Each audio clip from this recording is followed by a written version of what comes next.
Hello class. स्वागत है आज के इस एक्सप्लेनर सेशन में। कभी किसी ने इस बात पर गहराई से विचार किया है कि हीरे यानी डायमंड्स इतनी तेज और खूबसूरती से क्यों चमकते हैं? जब हम किसी हीरे को देखते हैं तो ऐसा लगता है जैसे उसके अंदर रोशनी किसी जादू से कैद हो गई हो और बाहर निकलने के लिए छटपटा रही हो। आज हम इसी प्राकृतिक रहस्य से पर्दा उठाने वाले हैं और इसके पीछे के असली विज्ञान को डिकोड करने वाले हैं। तो आज की फिजिक्स क्लास में हम रे ऑप्टिक्स के एक बेहद शानदार और हाई स्कोरिंग टॉपिक को समझने वाले हैं। हमारा मेन फोकस होगा टोटल इंटरनल रिफ्लेक्शन, जिसे हिंदी में पूर्ण आंतरिक परावर्तन भी कहते हैं। क्लास 12 के बोर्ड एग्जाम्स के लिए ये लिटरली एक गेम चेंजर टॉपिक है। आज के सेशन का एजेंडा एकदम क्लियर है।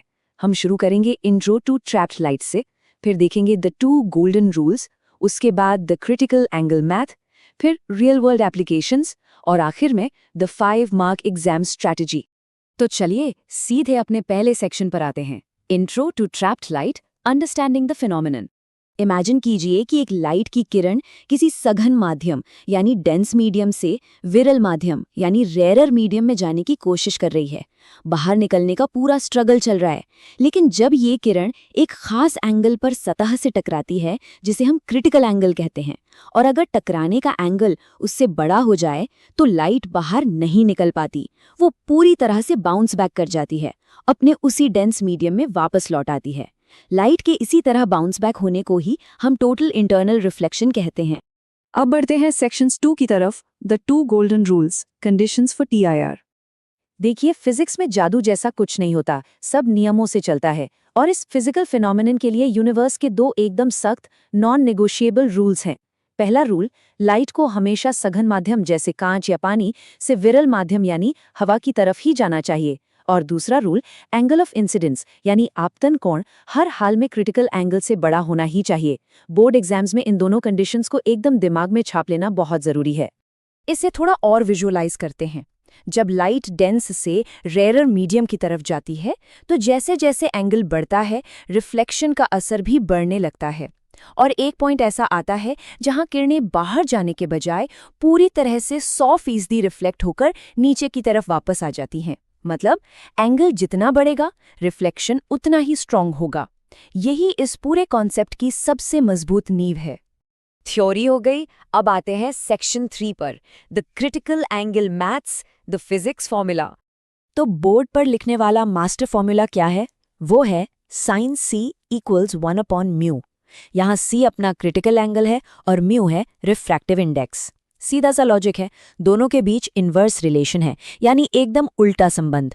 मतलब जिस मीडियम का रिफ्रैक्टिव इंडेक्स जितना ज्यादा होगा वो उतना ही डेंस होगा, राइट? और उसका क्रिटिकल एंगल उतना ही छोटा हो जाएगा। एंगल जितना छोटा होगा, लाइट का उस मीडियम के अंदर फंसना उतना ही आसान हो जाएगा। अब समय है सेक्शन 4 का, real world applications, seeing TIR in action. Text book और क्लासरूम से बाहर निकलकर असल दुनिया में देखें तो इसका सबसे बेहतरीन एग्जाम्पल है ऑप्टिकल फाइबर्स। आज जो हाई स्पीड इंटरनेट हम इस्तेमाल करते हैं, भारी भरकम डेटा ट्रांसफर करते हैं, वो सब इसी वजह से मुमकिन है। लाइट एक ऑप्टिकल फाइबर के अंदर बार बार टोटल इंटरनल रिफ्लेक्शन करती है। नतीजा, सिग्नल्स बहुत लंबी दूरी तक बिना किसी डेटा लॉस के, मतलब लिटरली जीरो लॉस के साथ ट्रैवल कर जाते हैं। है ना कमाल की बात? और हाँ, शुरुआत वाले सवाल पर वापस आते हैं। हीरे की वो लाजवाब चमक, इसका रहस्य भी इसी फॉर्मूले में छिपा है। डायमंड का रिफ्रैक्टिव इंडेक्स बहुत ज्यादा होता है, जिससे उसका क्रिटिकल एंगल सिर्फ 24 डिग्री के आसपास रह जाता है। अब इतने छोटे एंगल की वजह से जो भी लाइट अंदर जाती है वो आसानी से बाहर नहीं निकल पाती, वो अंदर ही अंदर बार बार टकराती है। इसी ट्रैप्ड लाइट की वजह से हीरा इतनी तेज और चमकीला दिखाई देता है।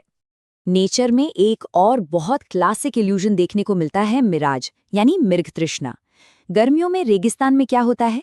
रेत के पास की हवा गर्म होकर रेयरर हो जाती है, जबकि उसके ऊपर की हवा डेंस रहती है। जब आसमान से लाइट नीचे आती है तो डेंस से रेयरर में जाते हुए वो पूर्ण आंतरिक परावर्तन का शिकार हो जाती है, और हमें दूर से ऐसा लगता है जैसे जमीन पर पानी भरा हो। क्या गजब का ऑप्टिकल इल्यूजन है। फाइनली क्लास के सबसे जरूरी हिस्से पर आते हैं, section 5, the 5 mark exam strategy, securing the grade. Number 5, ये कोई छोटा मोटा नंबर नहीं है। बोर्ड एग्जाम्स में इस एक टॉपिक का पूरा 5 मार्क्स का वेटेज होता है, और 5 मार्क्स का मतलब है ओवरऑल परसेंटेज में एक बहुत बड़ा जंप आना। एक फिजिक्स स्टूडेंट के लिए इस टॉपिक को एकदम पक्का करना ही होगा। एग्जामिनर को इम्प्रेस करके फुल मार्क्स लाने का ब्लूप्रिंट एकदम क्लियर है। जब एग्जाम में सवाल आए टोटल इंटरनल रिफ्लेक्शन क्या है और इसकी शर्तें लिखिए, तो लंबे चौड़े पैराग्राफ्स बिल्कुल नहीं लिखने हैं। एक परफेक्ट आंसर के लिए बस 2 चीजें चाहिए।